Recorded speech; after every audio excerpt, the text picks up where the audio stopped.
Welcome to heavenly சமையல். நாம் இன்றைக்கி பார்க்க போகிறது வெண்டைக்காய் ஸ்டஃப்டு மசாலா. இது சாதம், சப்பாத்தி, பராத்தா எல்லாத்துக்கூடையும் சூப்பராக இருக்கும். வாங்க எப்படி செய்கிறதுன்னு பார்க்கலாம். நாம் இன்றைக்கி பார்க்க போகிறது வெண்டைக்காய் ஸ்டஃப்டு மசாலா. அதுக்கு வெண்டைக்காய் ஒரு 1/4 கிலோ,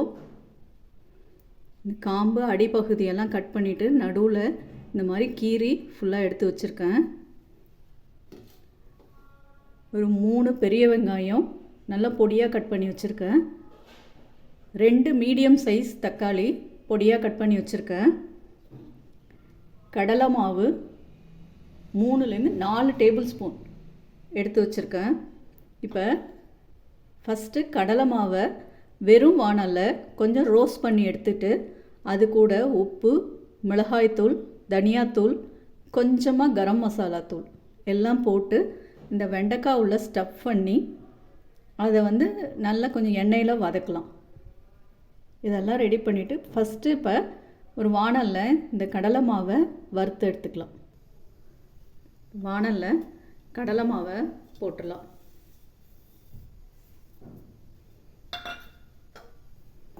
இது நல்லா வாசனை வர வரைக்கும் ரோஸ்ட் பண்ணணும். நம்ம வறுத்து எடுத்துக்கலாம். இதை வறுக்கலைன்னா இந்த கடலை மாவோட பச்சை வாசனை அப்படியே இருக்கும். அதனால தான் நம்ம இந்த பச்சை வாசனை போகிறதுக்காக நல்லா ரோஸ்ட் பண்ணி எடுத்துக்கலாம்.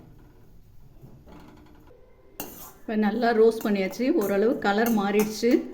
இப்போ எடுத்துடலாம். இப்போ இந்த வறுத்த கடலை மாவோட தேவையான அளவு உப்பு,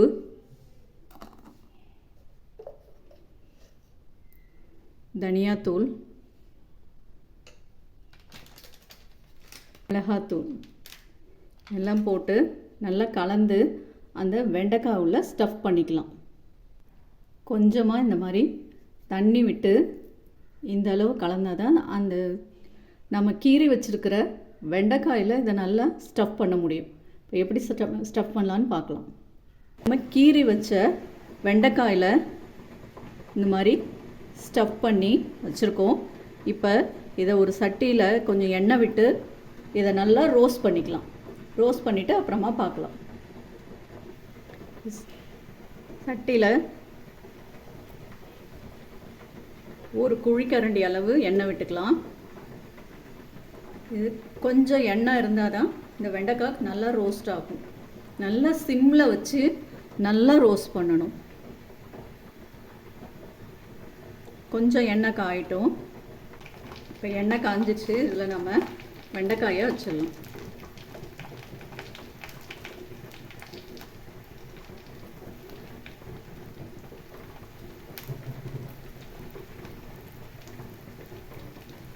இந்த குழக்குழப்பு இருக்கிறதால இந்த ஸ்டஃபிங் நம்ம பேஸ்ட்டாக வச்சுருக்கிறதால நல்லா பிடிச்சிக்கும்.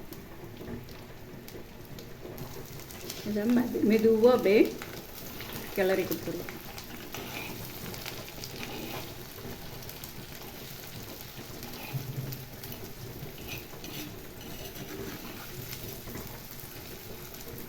நல்ல அடுப்பை சூடேறணுன்னு சிம்மில் வச்சுட்டு ஒரு 2 தடவை நல்லா கிளறி கொடுத்துட்டு அப்புறம் மூடி போட்டு அப்பப்போ கிளறி கொடுக்கலாம். நல்லா வெண்டைக்காய் நல்லா ரோஸ்ட் ஆகிற வரைக்கும் அப்பப்போ கிளறி கொடுக்கலாம்.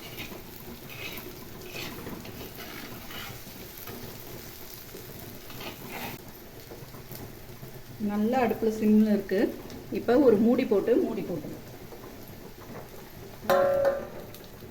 மூடியாச்சு. அப்பப்போ நம்ம கிளறிட்டு அப்புறம் பார்க்கலாம். இப்போ நல்லா ஒரு தடவை கிளறி கொடுத்துடலாம்.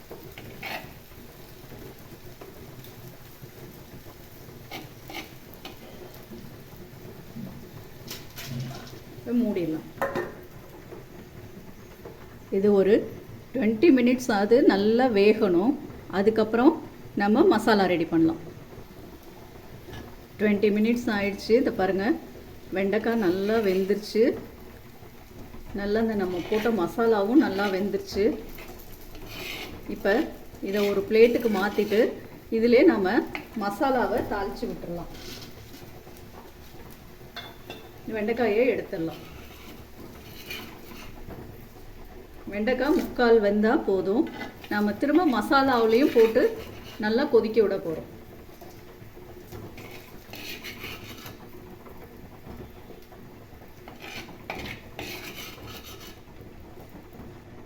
இந்த பாருங்கள், நல்லா ரோஸ்ட் ஆகிடுச்சு நம்ம போட்ட மசாலா எல்லாம்.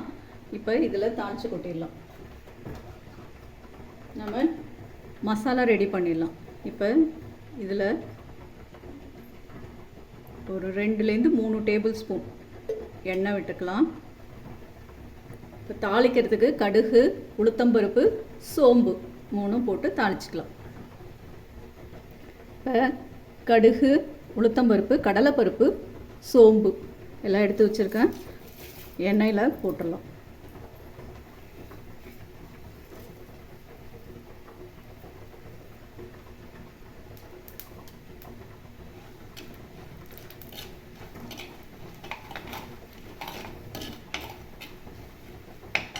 நல்லா தாளிச்சிட்டு நம்ம பொடியாக கட் பண்ணி வச்சுருக்கிற வெங்காயம், தக்காளி எல்லாம் போட்டு நல்லா வதக்கிட்டு அதில் உப்பு, மஞ்சத்தூள், மிளகாத்தூள், தனியாத்தூள் எல்லாம் போட்டு ஒரு கிரேவி கன்சிஸ்டன்சிக்கு கொண்டு வந்துடலாம். அதுக்கப்புறம் வெண்டைக்காயை போடலாம். கடுகு எல்லாம் பொரிஞ்சிச்சு. இப்போ வெங்காயத்தை போட்டுடலாம்.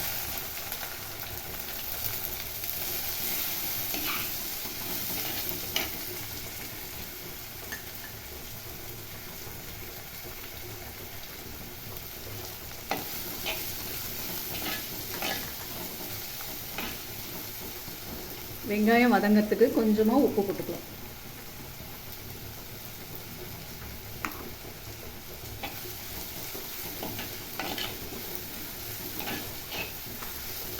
வெங்காயம் நல்லா கோல்டன் ப்ரௌன் கலராக வதங்கட்டும். அப்போ தான் இந்த கிரேவி நல்லா டேஸ்ட்டாக இருக்கும். வெங்காயம் ஓரளவு கலர் மாதிரி நல்லா வதங்கிடுச்சு. இப்போ நம்ம எடுத்து வச்சுருக்கிற தக்காளியை போட்டுடலாம்.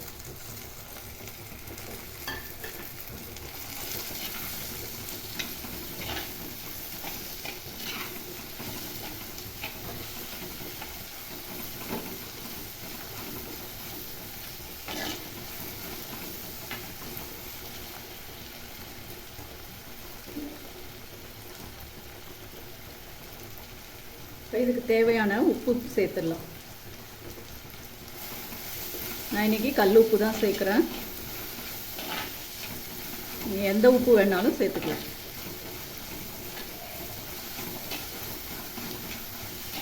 தக்காளி கொஞ்சம் குழையட்டும்.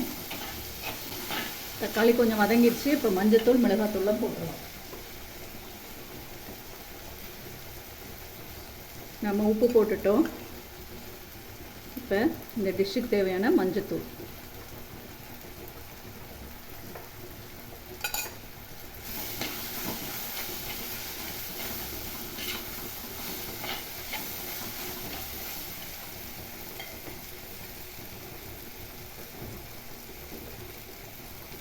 ஒரு டீஸ்பூன் மிளகாய்த்தூள்,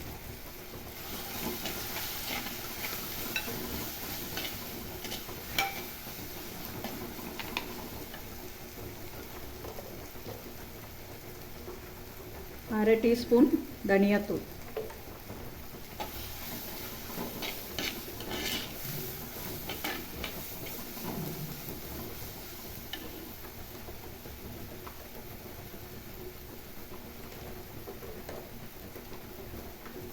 கொஞ்சமாக ஒரு 1/4 டீஸ்பூன் கரம் மசாலா,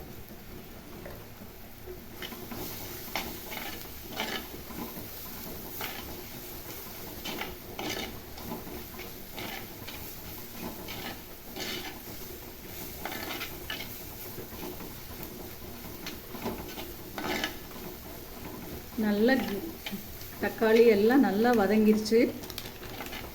இப்போ கொஞ்சமாக தண்ணி விட்டுக்கலாம். தண்ணி விட்டு நல்லா கொதிக்கட்டும்.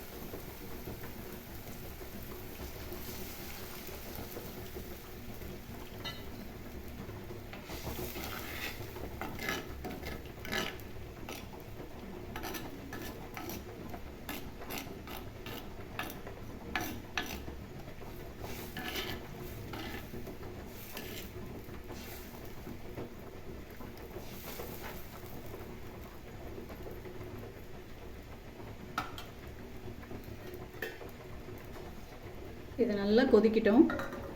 ஒரு மூடி போட்டு மூடி வச்சிடலாம்.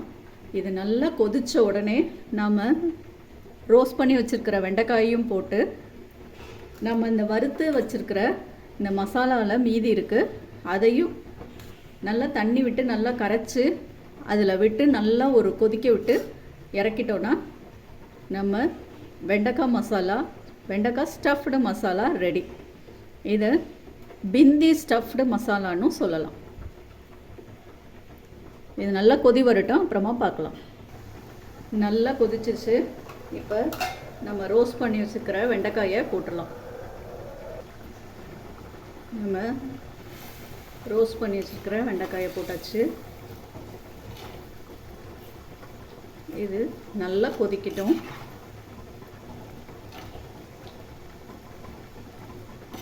இந்த ஸ்டேஜில் உப்பு காரம் எல்லாம் செக் பண்ணிவிடுங்க.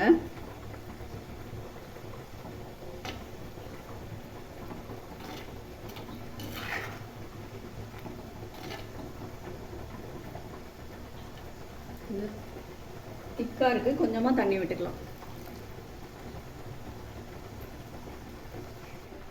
நம்ம இந்த ரோஸ்ட் பண்ணி வச்சதை மீதி கடலை மாவை நல்லா தண்ணி விட்டு கரைச்சி இதில் விட்டுடலாம். விட்டு நல்லா கொதி வரட்டும்.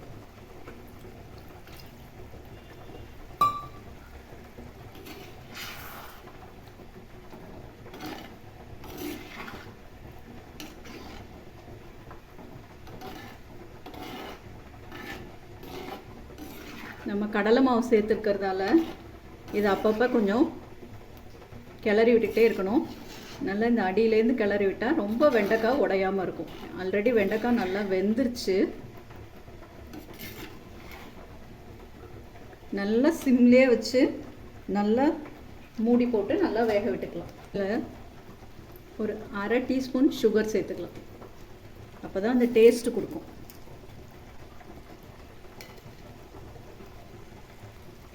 சுகர் சேர்த்தோன்னே இதில் கொஞ்சம் கருவேப்பிலை சேர்த்துக்கலாம்.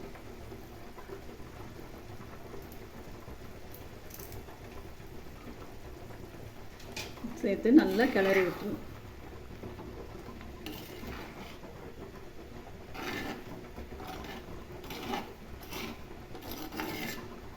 கொஞ்சம் நேரம் மூடி போட்டு நல்லா கொதிக்கட்டும். கடைசியாக கொத்தமல்லி தழை போட்டு இறக்க வேண்டியதுதான். இப்போ நல்லா கொதிச்சிருச்சான்னு பார்க்கலாம். நல்லா கொதிச்சிருச்சு. இதில் பொடியாக கட் பண்ண கொத்தமல்லி தழை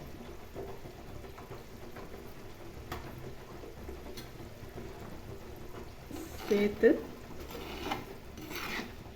ஒரு கிளறி விட்டுட்டு இறக்கிட வேண்டியது தான். இதில் இஞ்சி பூண்டு பேஸ்ட்டு எதுவுமே கிடையாது. கொஞ்சமாக கரம் மசாலா மட்டும்தான். இது சாதம், சப்பாத்தி, இட்லி, தோசை, பூரி, பராத்தா எல்லாத்துக்குமே மேட்ச் ஆகும். ரொட்டி, ஃப்ரைட் ரைஸ், வெரைட்டி ரைஸ் எல்லாத்துக்கும், கீ ரைஸ், ஜீரா ரைஸ் எல்லாத்துக்குமே மேட்ச் ஆகும். இதை கண்டிப்பாக ட்ரை பண்ணி பாருங்கள். அவ்வளோதான். இப்போ அடுப்பை ஆஃப் பண்ணிட்டேன்.